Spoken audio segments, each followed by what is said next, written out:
this month is Deck the Halls. And each week we are decking the halls of our hearts and our minds with peace, with power, with grace, and with faith, and with the love of God. We're decorating our hearts. And so this morning we're going to remember, to reflect, remember, and radiate love. And I want to begin with a quote from Unity co-founder Charles Fillmore. Power is the faculty in mind that propels outward, and it must necessarily have balance in some other faculty in order to hold its equilibrium. There is but one other faculty that has opposite action, and that is love, whose office is attraction. When power and love are associated, the forces of being are equalized. We unify all the work that the Lord God has given us to do, and our dominion over the forces of being is exercised in peace. When peace is associated with the divine nature of love, there is no limit to our power. Great words, a little abstract perhaps, but great words, a lot of power in those words. But I have a story here that translates in a tangible way how love, because our theme this morning truly is remembering love, reflecting love, and radiating love, really knowing what that is. I want to get that across today. So a woman came out of her house and saw 3 old men with long white beards sitting in front of her, in her front yard. She did not recognize any of them, but walked up and said, "I don't think I know you, but you must be hungry. Won't you come in and have something to eat?" "Is your family home?" they asked in unison. "No," she replied, "not now." "Then we cannot come in." "We will wait until the entire family is home," they replied. In the evening, when her husband and her daughter were home, she told them about the 3 men outside. Her husband said, "Well, go and invite them in." The woman went outside to invite the men in. "We do not go in the house together," they replied. "His name is Success, his name is Happiness, and my name is Love.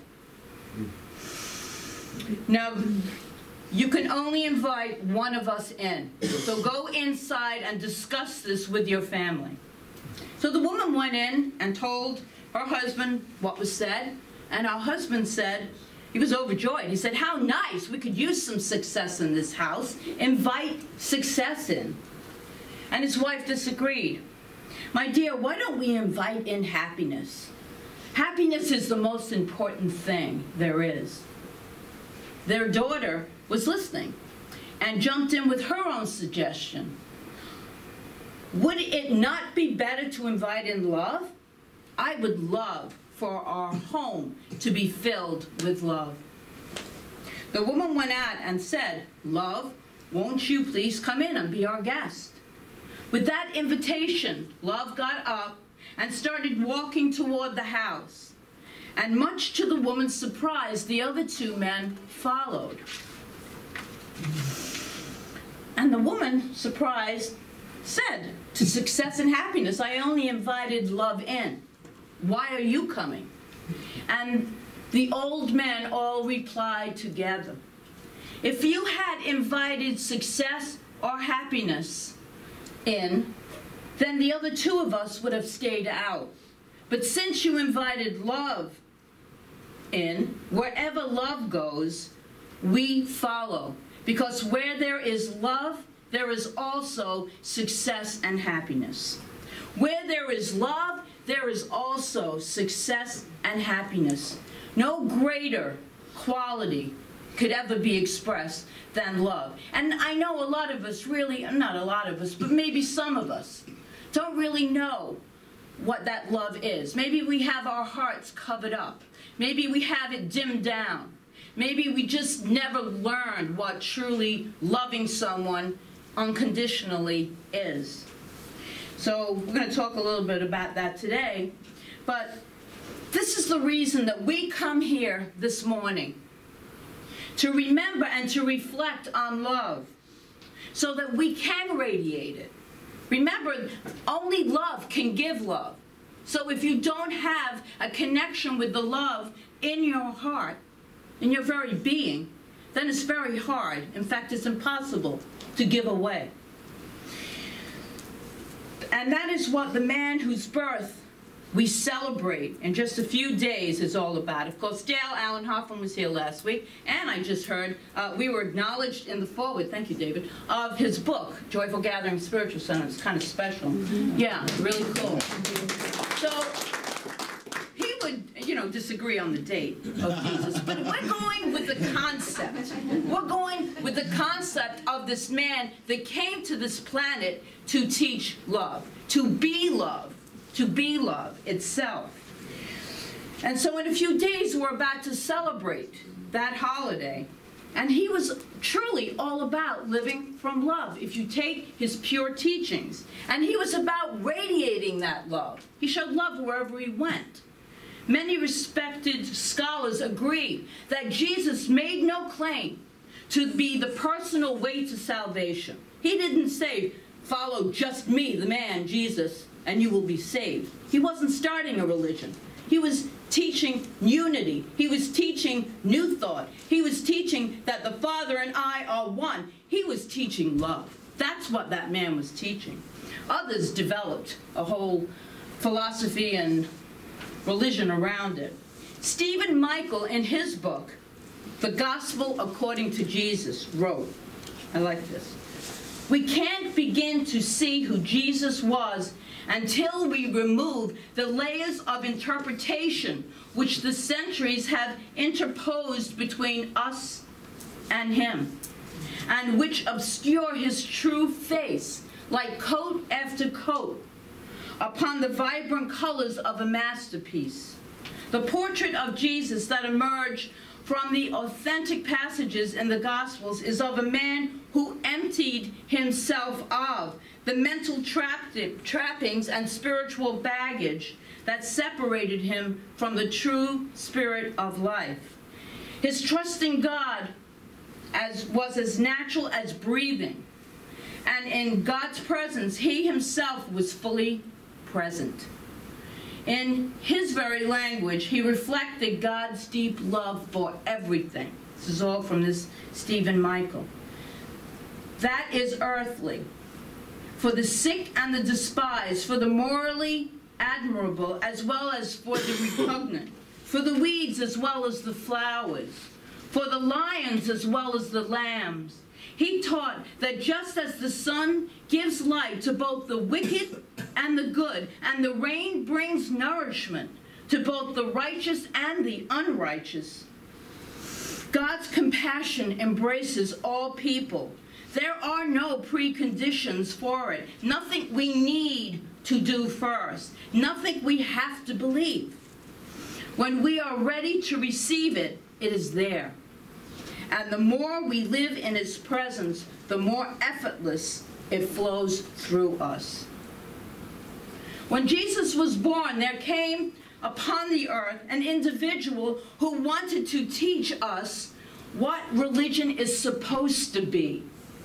Up until then, religion was about following, now we use the small law, because I love to talk about the big law, the small law, man's guidelines and rules.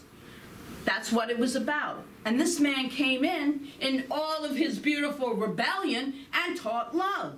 Taught people that the power of God, the Father and I are one, the power of God is within each and every one of us to use. It's there already, whether we recognize it or not, it is present. And I love this little story. It's about this little boy studying the Bible in Sunday school class.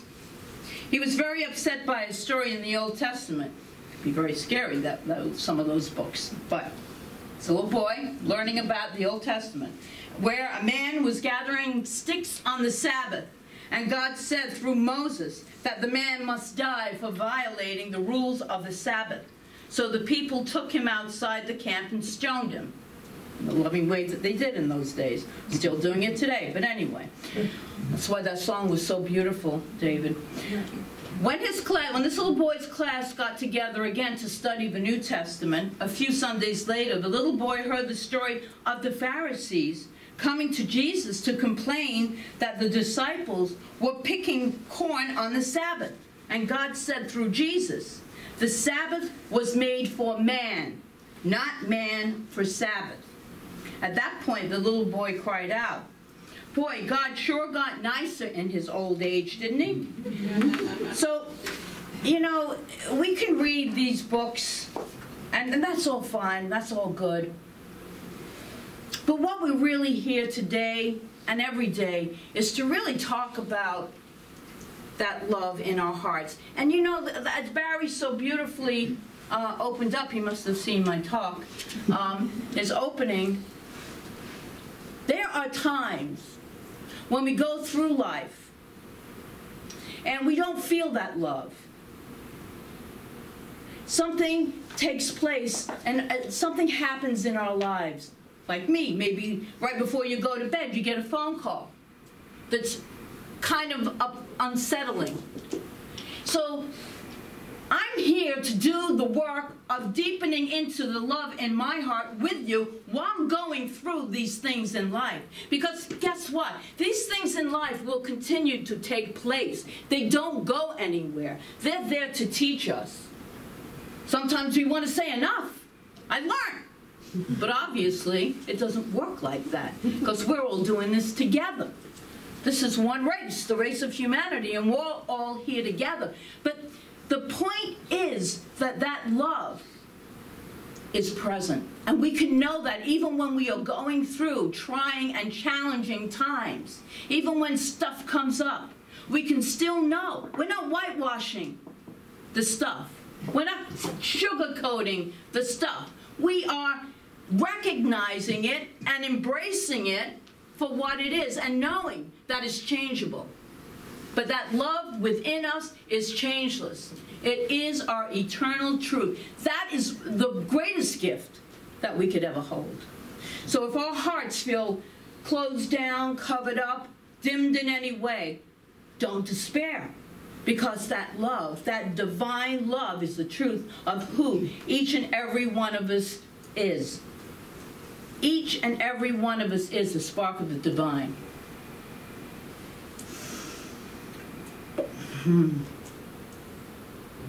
So the message is the only real message when this message of love is only real when it comes alive within us.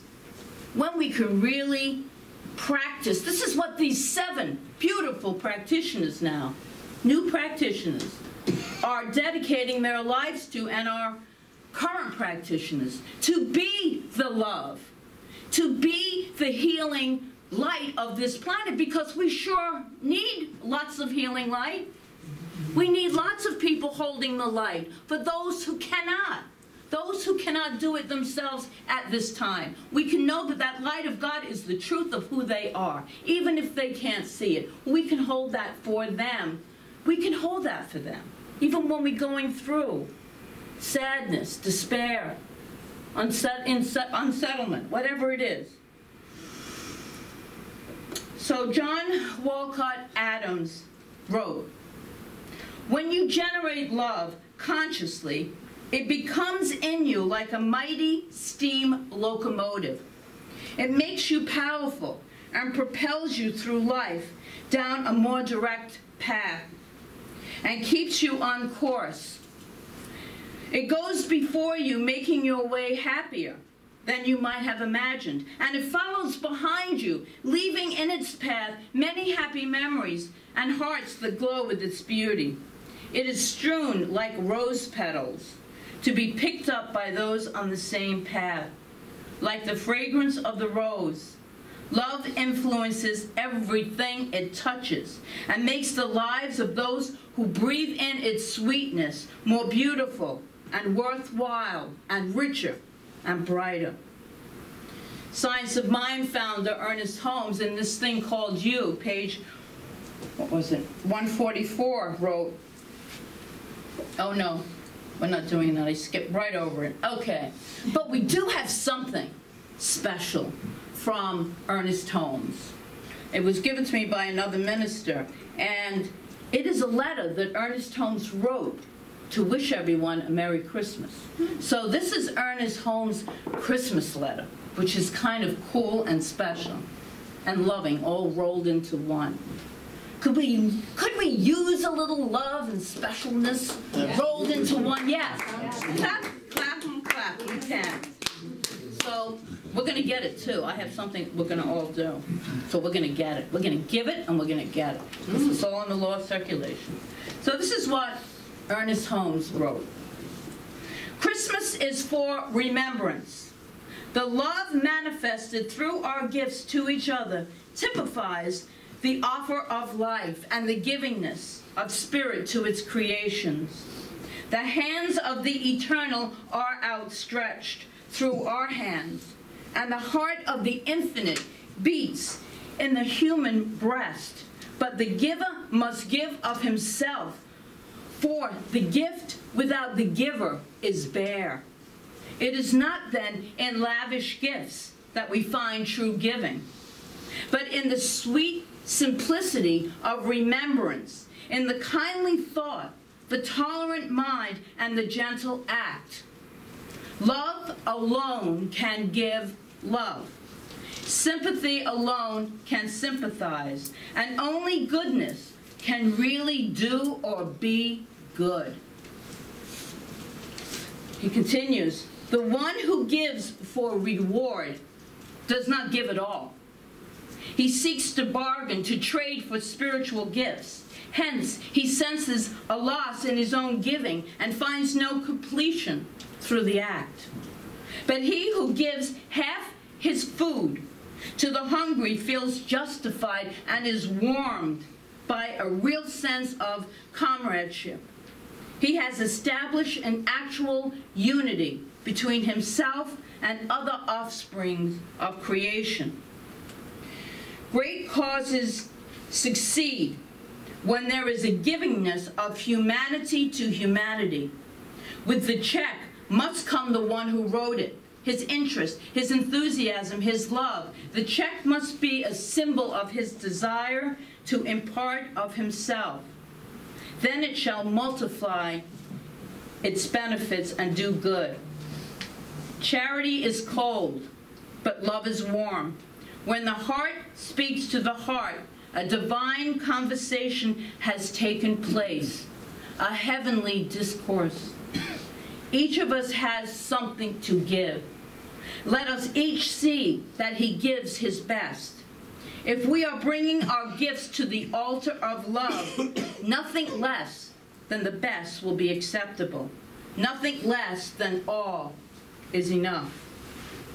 May the real spirit of Christmas, the giving of self to life, enter and abide in you now and through all times. Sincerely, Ernest Holmes. That was Ernest Holmes' Christmas letter. So, as was said earlier, giving of ourselves. We talked about it the first Sunday in December. Sometimes we need to cry because we talked about the emotions the first Sunday of Christmas and what comes up for people, a lot of people. And it can be a tremendous sadness, a tremendous loss, something missing. There's something about this time of year that brings that up in some people, not all of us, but some of us. And if it's not now, it might be later. But it's when heart speaks to heart and has a divine conversation, a heavenly discourse. That's the beauty of being in community and being here with people. You can walk in that door and cry and get a hug, because one of the other gifts were hugs. We love to hug. Just hug someone. Say hi to someone. Give them a smile. It could make their whole life. You don't know what they're thinking. You don't know what they're going through. So I'm saying be the gift. Be the gift this Christmas. It's nice to give gifts. I love gifts. Anyone that knows me, I love to give a gift. I love to receive a gift. But truly, that's why Christmas Eve, our candlelit Christmas Eve, is so important to me, because that's where the spirituality, that's where my heart is filled to overflowing. That's the truth of Christmas to me, is that coming together with my spiritual family and being in love with everyone. That's the gift of Christmas that I give to myself. And so I hope that you can take that and give it to someone else. Just remember it this week and the following week, and then forever. Smile, wave. Hey, in my neighborhood, it's like one person's walking their dog like this, you know, can't look up because they see my car come by. I don't know these people, but I keep waving. I just did this this week. And two other people, I waved to them, and a big smile came on their face. They waved back. That's all I did, was give them a wave. I don't know what they're going through. And I just made their day. I made my day too. So it's a win-win. So we're going to have a heavenly discourse here. So if you will close your eyes, you're going to speak heart to heart, but we will do this without words. Rather, we will radiate love. So first, I want those of you who are feeling particularly filled with love this morning, feeling like you have love pouring over in consciousness, radiate love to everyone in the room. So let's take a breath and just radiate that love. If you are feeling in total love, radiate to this room. And if you are feeling less than full this morning, just simply breathe and receive. Breathe and receive the love that is being radiated to you right now.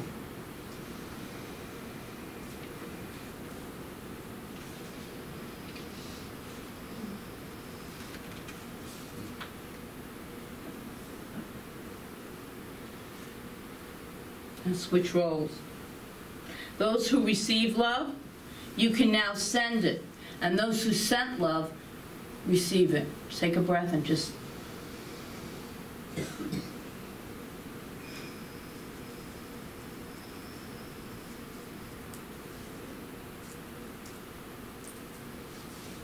And now everyone, radiate love to the collective of Joyful Gathering Spiritual Center. Everyone.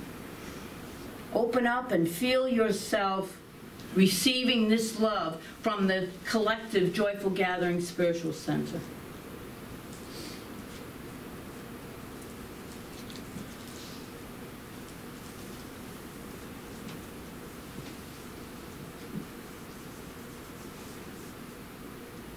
Now take one dark spot in your life and send it love.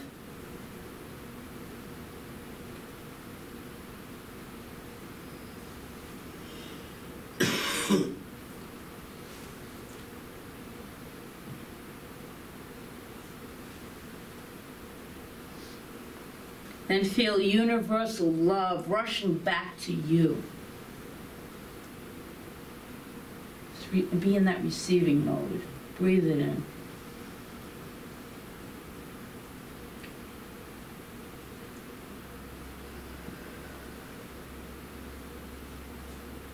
Okay. Now I'm going to, they don't know this yet. Marlene doesn't know it yet. She's a guest practitioner. But I would like all the practitioners to surround this room any way you can. All of you. Because we're going to give a gift to Joyful Gathering.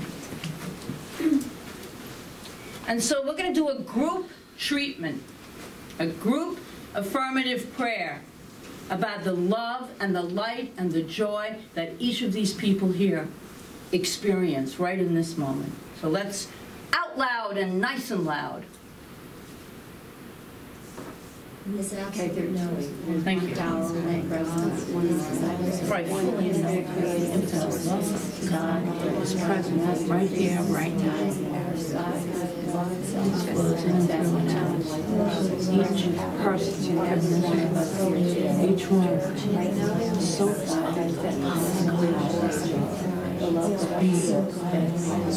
all the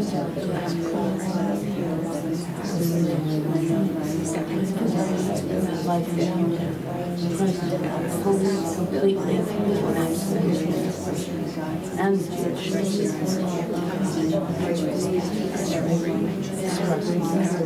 each and every person, each one's life is very much by the formula which God himself.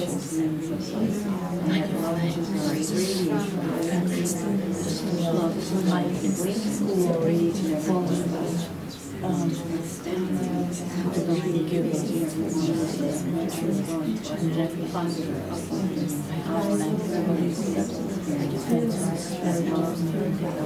each and every person thinks and everything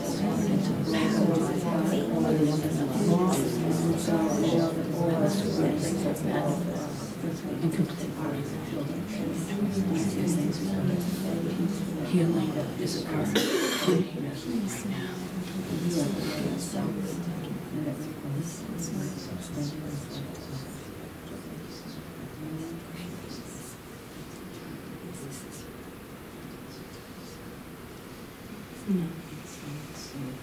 And so we all wish you a beautiful, a sacred, a loving, and a joyful Christmas. And so it is. And that's so it is. Amen. By the way, after service, all of the practitioners will be up front with 2 seats, one for you and one that they will pray for you in. So they're going to be doing prayer up front.